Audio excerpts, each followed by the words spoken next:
안녕하세요. 외도회복TV입니다. 오늘은 불륜이 자주 일어나는 장소 7가지에 대해서 좀 나눠보고자 합니다. 설마 그 사람이나 그 장소에서 이런 말을 상담 중에 자주 듣습니다. 그만큼 불륜은 우리가 전혀 예상하지 못한 장소에서 아주 조용히, 아주 자연스럽게 시작이 되죠. 많은 분들이 불륜을 이야기할 때 이렇게 말합니다. 그 사람이 나한테 다가왔던 게 처음엔 전혀 이상하지 않았어요. 같이 일하는 사람이고 또 자주 보는 사이였으니까요. 그냥 밥 한번 먹은 건데 그게 시작이었어요. 이유는 언제나 평범합니다. 장소도 그렇고 상황도 그렇고요. 그래서 위험한 거예요.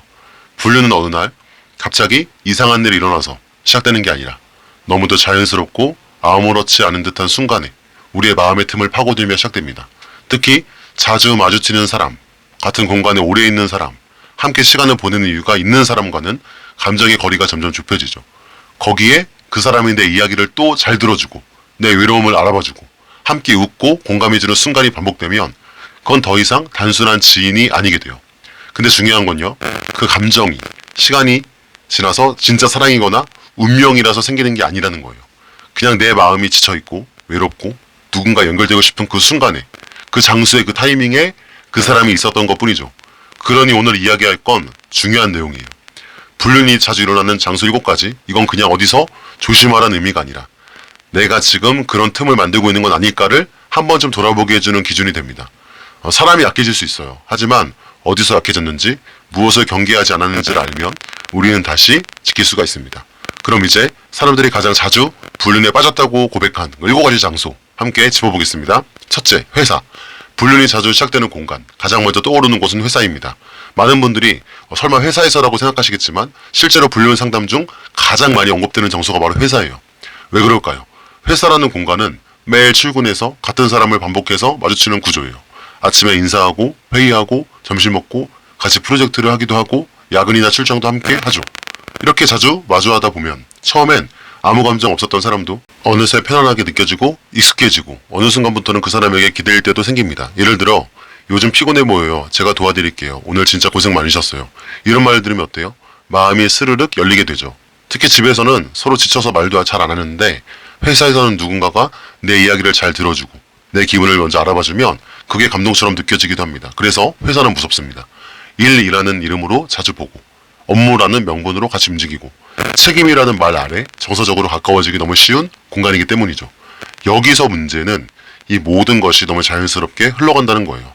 그 사람은 그냥 동료였어요. 그냥 점심 몇 번 같이 먹던 것 뿐인데요. 상대방이 힘들다고 하길래 위로해 준 거예요. 이렇게 말하는 분들 정말 많습니다. 근데 이런 말들이 반복될수록 사실은 감정의 문이 조금씩 열리고 있다는 뜻일 수 있어요. 그리고 그 문이 완전히 열리는 순간 불륜은 조용히 시작됩니다. 의도하지 않았고 계획하지 않았고 마음먹지 않았어도 감정이 선을 넘는 건 한순간이에요. 회사에서는 서로 좋은 모습만 보죠. 정장 입고 웃으면서 일하고 칭찬해주고 존중하고 그래서 그 사람이 실제보다 훨씬 더 멋있어 보이기도 합니다. 하지만 잊지 마세요. 그 사람은 함께 사는 사람이 아닙니다. 고된 하루를 같이 보내는 사람도 아니고 내 아이와 함께 잠드는 사람도 아닙니다. 육아를 함께하는 사람도 아니고 빛을 같이 갚는 사람도 아닙니다. 그 감정은 현실이 아니라 일시적인 위로와 일의 연속성 속에서 만들어진 환상일 수 있습니다. 불륜은 특별한 사람이 아니라 특별한 상황이 만들어낸 착각에서 시작되는 경우가 많습니다. 그 사람 때문이 아니라 내가 힘들었기 때문에 마음이 허전했기 때문에 그리고 그때 마침 그 자리에 그 사람이 있었기 때문에 생기는 감정일 수 있어요. 그러니 지금 이 영상을 보면서 나는 아니야 라고 생각하시는 분도 잠시 멈추고 돌아보셨으면 좋겠어요. 혹시 요즘 회사에 가는 게 괜히 설레진 않으신가요? 점심시간이 기다려진다거나 그 사람이 퇴근할 때쯤 내가 괜히 씁쓸해지진 않나요? 그렇다면 지금이 그 감정을 점검해야 할 타이밍이에요. 회사에서 피어난 감정은 회사 밖으로 나오는 순간 불륜이 됩니다. 그 감정이 커지기 전에 그리고 돌이킬 수 없게 되기 전에 스스로에게 한번 물어보세요. 나는 지금 감정이 아니라 관계의 선을 지키고 있는가? 이 질문에 솔직해질 수 있다면 이미 스스로 지킬 준비가 된 거죠. 둘째, 헬스장. 헬스장에서 불륜이 시작될 수 있다고 하면 처음에 대부분이 고개를 가웃합니다. 물론 드라마 소재로 많이 나오기도 하지만 또 다 그런 건 아니니까요. 하지만 실제 상담을 하다 보면 헬스장 얘기가 심심치 않게 등장합니다. 그 이유는 의외로 간단해요. 자주 마주치고 서로의 몸을 관리해주는 관계이기 때문이에요. 처음엔 그저 운동을 배우기 위해 찾아갔을 뿐이에요. 몸이 아프거나 체력을 감량하고 싶거나 스스로를 돌보고 싶어서 등록하고 시간 맞춰 나가기 시작한 거죠. 근데 운동을 도와주는 트레이너가 내 이름을 기억해주고 또 자세를 잡아주고 잘했다고 칭찬해줍니다. 오늘 자세 훨씬 좋아졌어요. 이제 체형이 확 달라졌네요. 이 정도면 진짜 금방 예전 몸에 돌아오겠어요. 이런 말을 들으면요, 솔직히 기분 좋지 않을 수 없죠. 누군가가 나를 관찰해주고 변화를 알아봐주고 또 격려까지 해주니까요. 특히 평소에 칭찬을 잘 못 듣던 사람일수록 자존감이 낮아져서 그 있던 시기일수록 그 한마디가 마음속에 깊이 박힙니다. 또 운동이라는 활동 자체가 몸을 드러내는 구조이기도 합니다. 레깅스, 민소매, 운동복, 땀 흘리는 모습, 이 모든 것들이 나를 꾸며준 상태에서 상대와 마주하는 시간이 돼요. 상대방도 마찬가지예요. 트레이너는 늘 잘 가꿔진 몸과 웃는 얼굴로 다가오고, 회원은 뭔가 위에 노력하는 모습으로 서 있죠. 이건 사실상 가장 매력적인 상태만 서로 보여주는 관계가 돼요. 그러다 보면 단순한 운동이 점점 기다려지는 시간이 되고, 오늘도 그 사람에게 칭찬받고 싶은 마음에 운동에 더 집중하게 됩니다. 그리고 그 감정은 어느 순간 그 사람 자체에 끌리는 감정으로 변하게 되죠. 문제는 이 관계가 대부분 혼자만의 착각처럼 시작된다는 거예요. 트레이너는 단순히 친절하게 대해주는 것 뿐인데 상대방은 이 사람이 나한테 호감이 있나 하고 오해하게 되는 경우도 많습니다. 혹은 트레이너나 회원 둘 중 하나가 이미 선을 넘으려는 마음을 갖고 접근하는 경우도 있어요. 헬스장에서 불륜이 시작되는 이유는 정서적 거리보다 신체적 거리가 먼저 가까워지는 구조 때문입니다. 자세를 잡아준다는 이유로 가까이 다가가고 자주 마주치며 친근한 대화를 이어가고 같은 시간, 같은 공간, 같은 목적 안에서 감정이 만들어지죠. 특히 둘 다 가정이 있는 상태라면 운동은 그냥 나를 위한 시간이야 라고 합리화하기 쉽고 감정이 커지더라도 그것을 의심 없이 이어가는 경향이 생깁니다. 하지만 그 시간이 반복될수록 단순한 운동 시간이 아니라 정서적 기대의 시간이 되기 시작하죠. 오늘 그 사람이 있을까? 다른 회원이랑 말 많이 하면 왜 저렇게 싫지? 운동보다 그 사람이 보고 싶어서 헬스장에 가고 있는 건 아닐까? 이런 생각이 들기 시작했다면 이미 마음속에서는 정서적 외도가 시작된 거예요. 그 감정이 불륜인지 아닌지는 상대가 아니라 내가 가장 잘 알고 있어요. 지금 운동을 하러 가는 건가요? 아니면 그 사람을 보러 가는 건가요? 선이 희미한 만큼 그 선을 먼저 의식하고 지키는 것이 지혜로운 선택입니다. 운동은 내 건강을 위한 일이지 누군가의 감정에 기대기 위한 도구가 아니죠. 그 경계를 분명히 인식하지 않으면 언제든지 그 헬스장은 운동 공간이 아니라 마음이 흔들리는 위험지대가 될 수 있습니다. 셋째, 교회와 종교 모임. 은근히 의외로 교회에서 많이 일어납니다. 신앙생활을 하는 분들에게 불륜인 공교회나 종교 모임에서 시작됐던 이야기는 충격적으로 들릴 수 있는데, 하지만 안타깝게도 상당히 많은 사례가 종교적 공간에서 시작됩니다. 교회, 성경 공부 모임, 기도 모임, 봉사팀, 찬양팀, 성교회, 이런 곳은 단지 종교 활동을 하는 장소가 아니죠. 마음을 나누고 정서를 나누는 깊은 관계가 형성되는 곳입니다. 특히 신앙이라는 공동 관심사로 연결되다 보면 이 사람은 나랑 정말 잘 맞는다. 영적으로 연결되어 있는 것 같다. 내가 힘든 걸 알아주고 같이 기도해준다. 이런 식의 감정이 커지기 시작합니다. 문제는 여기서 생겨요. 신앙이라는 단어가 감정의 이름을 포장하기 시작할 때예요. 그 사람과 함께 기도하면 마음이 편해져요. 이 사람이랑 함께 있는 시간이 너무 은혜롭고 따뜻해요. 배우자는 내 마음을 몰라주는데 이 사람은 하나님처럼 나를 위로해줘요. 이런 말들 상담 중에 정말 많이 나옵니다. 근데 조심하셔야 돼요.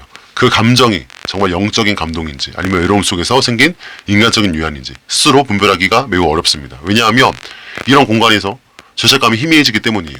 기도를 같이 하고 찬양을 같이 부르고 서로를 위해 중보해주고 그 과정 속에서 생긴 감정이기 때문에 이건 깨끗한 마음일 거야. 내가 외롭다 보니 그냥 의지하게 된 거겠지 하고 넘기게 됩니다. 하지만 그 감정은 점점 커져요. 상대와 함께 예배드릴 때 집중이 안 되고 기도 중에도 그 사람이 떠오르고 심지어 하나님보다 그 사람에게 또 위로받고 싶은 자기 자신을 발견합니다. 이건 신학적인 문제 이전에 감정의 선을 이미 넘고 있다는 신호예요. 더 무서운 건요, 이 관계가 남들에게 쉽게 드러나지 않는다는 점이에요. 교회나 종교 모임이라는 울타리 속에서 둘이 자주 만나도 대화해도 누구 하나 의심하지 않습니다. 그리고 그 속에서 감정은 조용히 자랍니다. 사람들은 다 몰라요. 근데 그 사람은 제 아픔을 알아줘요. 기도하면서 그 사람이 저를 위해서 눈물을 흘렸대요. 그게 너무 따뜻하게 느껴졌어요. 이런 말이 들려올 때 이미 감정의 중심이 하나님이 아니라 상대방으로 옮겨온 상태일 수 있습니다. 정말 중요한 건 신앙은 마음을 나누는 거지 감정을 섞는 게 아니라는 점이죠.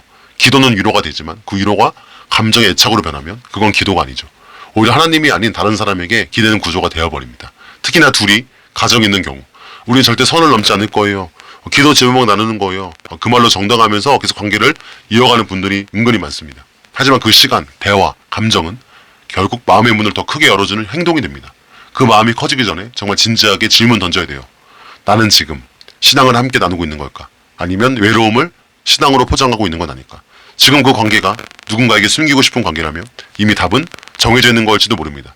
넷째, 동호회. 같은 걸 좋아하다 보니 대화가 너무 잘 통했어요. 그 사람만 만나면 오랜 친구처럼 편안했어요. 이런 감정이 생길 줄 몰랐어요. 그냥 취미 모임이었는데 실제로 불륜이 시작되는 네 번째 장소 바로 동호회나 취미 모임이에요. 처음엔 단지 여가 시간을 보내기 위해, 삶의 활력을 얻기 위해 시작했을 뿐입니다. 등산, 독서, 자전거, 골프, 캠핑, 사진, 여행, 영화, 음악.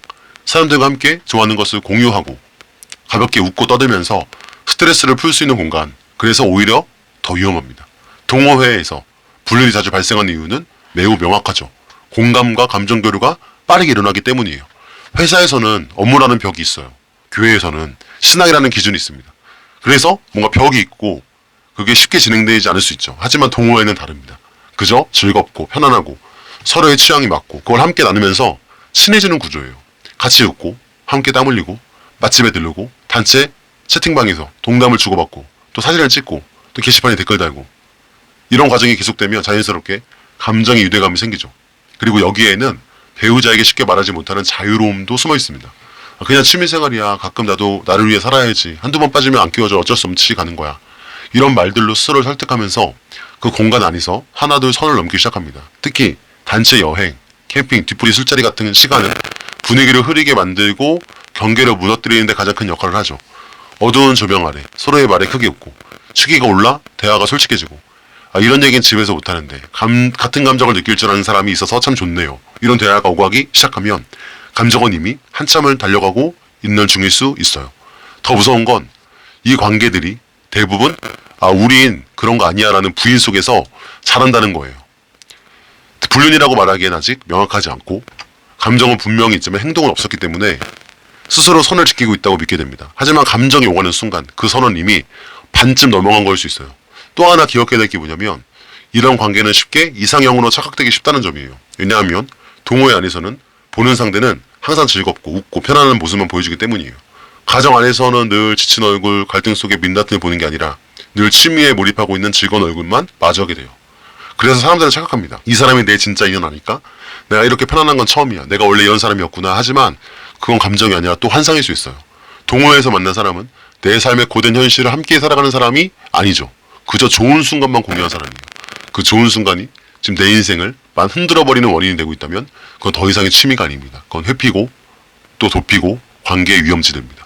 지금 나누고 있는 이 대화가 누군가에게 숨기고 싶은 대화인지 지금 참석하고 있는 이 모임이 배우자 몰래 가고 있는 자리가 되어가고 있지는 않은지 한번 돌아보시기를 바라요. 즐거움은 오래가지만 신뢰는 무너진 순간부터 평생 회복이 어렵습니다. 그 즐거움이 나중에 내 가정을 무너뜨리는 이유가 되지 않도록 지금 이 순간 관계의 중심을 다시 세워야 되죠. 다섯째, 학부모 모임 또는 육아 커뮤니티. 처음에는 정말 아무 의도가 없죠. 그냥 아이들끼리 친하니까 부모들도 얼굴을 알아야죠. 뭐 같은 반이니까 카톡방에 들어오세요. 등한 도움이 구할 수 있으면 서로 좀 도와요. 이렇게 단순하게 시작된 대화는 불과 몇 주 만에 아주 익숙해집니다. 아침마다 등원 사진을 올리고 오늘 간식 뭐 먹었는지 이야기 나누고 공동구매 정보 공유하고 아이들끼리 싸우면 중재도 하고 그러다 어느 날 개인적인 대화가 따로 이어지죠. 아버님 오늘 애가 컨디션이 안 좋아 보여서요. 애가 땡땡이를 너무 좋아하더라고요. 같이 놀게 해도 될까요? 이 대화가 밤에도 계속되고 휴일에도 이어지고 어느새 아이 이야기에서 내 이야기로 넘어가 있는 걸 눈치채게 됩니다.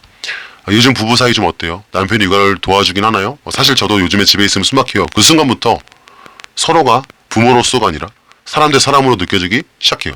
특히 혼자 육아를 감당하는 부모, 심적으로 지쳐있는 배우자 또는 가정 내 소통이 부족한 사람일수록 이런 관계는 더 빠르게 감정적으로 연결되기 쉽습니다. 육아는 참 고된 일이에요. 누군가가 내 수고를 알아봐주고 내 힘듦을 공감해주고 정말 당신 대단합니다라고 말을 해주면 그 말이 눈물 나게 고마울 때가 있거든요. 근데 그 문제는 이 공감이 우리가 같은 상황에 있으니까라는 이유로 서로를 특별한 존재로 착각하게 만든다는 거예요. 이 사람은 나랑 통한다. 나랑 같은 감정을 겪고 있다. 이 사람은 내 마음을 잘 알아준다. 이런 생각은 어느새 친밀감이라는 이름으로 자리 잡고 그 감정이 계속 반복되면요. 현실에 지친 관계보다 이 새로운 연결이 더 의미 있게 느껴지기 시작해요. 게다가 이 관계는 너무 쉽게 포장되어 있어요. 아이들 때문에 연락하는 거예요. 그냥 학부모 커뮤니티일 뿐이에요. 우연히 마주친 거예요. 하지만 마음속은 다 알고 있어요. 대화가 기다려지고 문자가 오면 미소가 지어지고 그 사람과의 카톡을 배우자에게 보여주기 쉽지 않다면 그건 단순한 부모 사이의 소통이 아닙니다.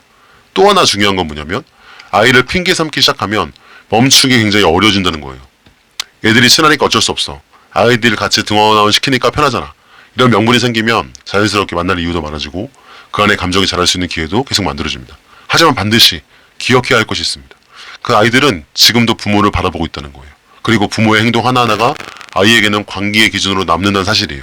나도 모르게 시작된 이 작은 연결이 어느 날 아이에게 큰 상처로 돌아갈 수 있다는 걸 절대 잊어서는 안 됩니다.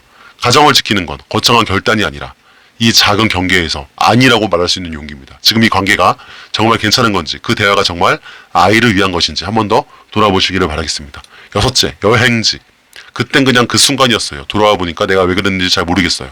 상담 중에서 자주 듣게 되는 이야기예요. 그리고 그 시작은 대부분 어떤 여행지에서의 일이라고 합니다. 여행은 일상에서 벗어난 특별한 시간이죠. 평소 입지 않던 옷을 입고 가보지 않던 못했던 장소를 걷고 시간에 쫓기지 않고 여유롭게 머물 수 있는 그 공간, 그리고 그 옆에 누군가 함께 있다는 이유만으로 감정이 쉽게 움직이는 시간이 되기도 합니다. 여행에서 불륜이 시작되는 이유는 단순합니다. 비현실적인 공간에서 만난 감정은 현실에선 쉽게 찾아볼 수 없는 특별함처럼 느껴지기 때문이에요. 출장, 워크샵, 단체 MT, 친구들끼리의 커플 여행, 혹은 동호회 단체 일정, 종교 행사, 여행의 목적이 무엇이든 그 안에 감정의 빈틈이 있다면 그 공간은 금세 관계의 무대가 되어버려요. 특히 저녁 시간이 가장 위험하죠. 낯선 도시, 낯선 조명, 익숙하지 않은 침대, 그리고 적당한 술 한 잔. 이 모든 요소가 사람의 경계심을 무너뜨리고 마음이 열려있던 사람에게 지금 이 순간만큼은 괜찮지 않을까 하는 착각을 심어줍니다. 그 순간은 정말 특별하게 느껴질 수가 있어요. 마치 영화의 한 장면처럼, 운명처럼 마주한 인연처럼. 가슴이 뛰고 모든 것이 정지된 듯한 느낌. 하지만 여행이 끝나고 현실로 돌아왔을 때 그 감정은 흔적도 없이 사라지거나 혹은 지울 수 없는 실수로 남게 됩니다. 사람은 외로울 때 낯선 곳에서 더 쉽게 흔들립니다. 일상에서는 절대 하지 않을 선택도 낯선 공간에서는 유혹처럼 다가와요. 게다가 여행 중에는 주변 사람들의 시선도 사라지기 때문에 심리적으로 더 자유롭다고 느낍니다. 그 자유가 곧 방심으로 이어지고 그 방심이 불륜으로 이어지는 경우가 정말 많아요. 문제는 이 감정이 그 순간에는 운명처럼 느껴진다는 점이에요. 하지만 잊지 말아야 돼요. 여행지에서의 그 감정은 현실의 검증을 거치지 않는 감정이에요. 그 사람과 실제로 함께 살게 된다면 어떤 모습일지, 갈등이 생겼을 때는 어떤 방식으로 풀어가는 사람인지, 그건 전혀 알지 못한 채 그저 좋은 풍경과 좋은 시간에 더 쓰여진 감정일 뿐이에요. 그렇게 특별했던 하루가 돌아와서 후회로 바뀌기까지는 생각보다 오랜 시간이 걸리지 않습니다. 가장 조심해야 할 건 뭐냐면 그날의 분위기가 아니라 지금 내 안에 있는 허전함이에요. 그 허전함을 채워줄 무언가를 찾고 있다면 여행지에서 만난 사람은 잠시 그 공백을 덮어줄 뿐 결코 채워줄 수 없습니다. 지금 그 사람이 특별하게 느껴지는 이유는 그 사람이 특별해서가 아니라 그 상황이 비현실적이기 때문이에요. 현실로 돌아오면 그 감정은 함께 돌아오지 않습니다. 남는 건 마음의 흔들림과 그리고 무너진 관계뿐이에요. 그러니 여행이라는 시간 속에서 어떤 감정이 움트기 시작한다면 그 순간 스스로에게 꼭 물어보세요. 이 감정이 진짜일까? 아니면 지금 내가 외롭기 때문에 착각하고 있는 것은 아닐까? 일곱째, 온라인 공간. 처음엔 그냥 말 한마디입니다. 안녕하세요. 좋은 글이네요. 저도 비슷한 상황이에요. 그렇게 시작된 대화는 하루가 지나고 일주일이 지나고 어느새 서로의 하루를 공유하고 마음까지 주고받는 관계로 커져 있습니다. 온라인에서의 불륜, 이제는 전혀 낯설지 않은 이야기죠.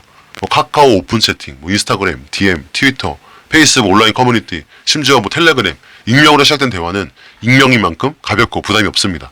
하지만 그 가벼움이 바로 문제예요. 말은 가볍게 던졌지만 감정은 깊이 쌓이기 때문이에요. 요즘은 상담이라는 이름으로도 많이 시작합니다. 실제로 오픈 채팅에 들어가 보면 마음이 너무 힘들어요. 배우자랑 대화가 안 돼요. 저도 이러는데 혹시 얘기 들어줄 수 있나요? 이런 말 한마디에 누군가 응답하고 그 사람과 대화가 이어지기 시작하면 문자는 곧 음성으로, 음성은 곧 영상으로, 그리고 결국 만남으로 이어지는 경우가 굉장히 많습니다. 처음엔 아무런 의도가 없어요. 그냥 누군가와 이야기하고 싶었을 뿐이에요. 오늘 하루 너무 힘들었어요. 그 사람은 내 마음을 알아주지 않아요. 이 말 어디에서 할 데가 없어요. 근데 이런 대화가 반복되다 보면 상대방이 점점 일상 속 유일한 위로처가 되어버립니다. 집에선 감정 표현도 어렵고 서로 상처만 주는 대화가 반복이 되는데 이 오픈 채팅 안에서는 내 말을 끊지 않고 들어주는 사람이 있고 심지어 당신 잘못이 아니에요 라고 말해주는 사람이 있으니까요. 그렇게 감정은 온라인에서 더 빨리 자라고 현실보다 더 강하게 연결됩니다. 문제는 이 관계에 대한 죄책감이 희미하다는 점이에요. 우리 만난 적도 없어요. 그냥 톡만 주고받는 사이예요. 현실이 너무 힘들어서 잠깐 의지한 것 뿐이에요. 하지만 그 메시지를 배우자에게 당당히 보여줄 수 없다면 이미 그 대화는 선을 넘고 있는 중일 수 있어요. 특히 오픈 채팅방은 대부분 익명, 시간 제한 없음, 기록 삭제 가능 이런 구조 때문에 심리적으로 죄책감을 피하기 쉬운 공간입니다. 거기다 서로의 얼굴을 보지 않고 현실적인 문제 없이 대화만 주고받기 때문에 현실의 단점은 보지 못하고 판타지만 키우게 되는 구조가 돼요. 상대방은 늘 나에게 공감해주고 칭찬해주고 내 이야기를 들어주는 사람이니까 현실에서는 존재하지 않는 이상적인 존재처럼 느껴지는 거죠. 그리고 어느 순간 한 번쯤 볼 수 있잖아요. 이해해주는 사람과 커피 한잔 나눈다고 잘못인가요? 만난다고 해서 꼭 무슨 일이 일어나는 거 아니잖아요. 한번 봐요. 이런 생각이 뭔가 밀려오기 시작하고 그 한 번의 만남이 한 사람의 가정을 송두리째 흔들어 놓는 일로 이어져요. 사람은 몸보다 감정이 먼저 넘어갑니다. 그리고 그 감정은 온라인이라는 가벼운 시작점에서 시작되는 경우가 진짜 많고 제일 많아요. 지금 내 휴대폰 속 어떤 대화가 기다려지고 있나요? 그 메시지가 오지 않으면 마음이 허전하진 않나요? 그 대화가 단순한 채팅인지 아니면 이미 내 감정이 기댈 대상이 되어버린 관계인지 스스로 꼭 점검해 보셔야 됩니다. 이 관계는 내가 원해서 시작된 게 아닐 수 있습니다. 하지만 지금 내가 멈추지 않으면 현실보다 더 무서운 결과를 만들어낼 수가 있습니다. 채팅은 지워도 감정은 쉽게 사라지지 않죠. 온라인 감정은 현실보다 더 중독이 되고 더 깊고 위험합니다. 지금 이 순간 그 대화장을 닫을 수 있다면 그건 절대 아까운 인연을 놓치는 게 아니라 내 인생을 지키는 용기입니다. 오늘 우리가 살펴본 7가지 장소, 회사, 헬스장, 교회, 동호회, 학부모 모임, 여행지 그리고 온라인 공간. 겉으로 보면 너무나도 평범하고 일상 속 어디에서나 존재하는 공간들입니다.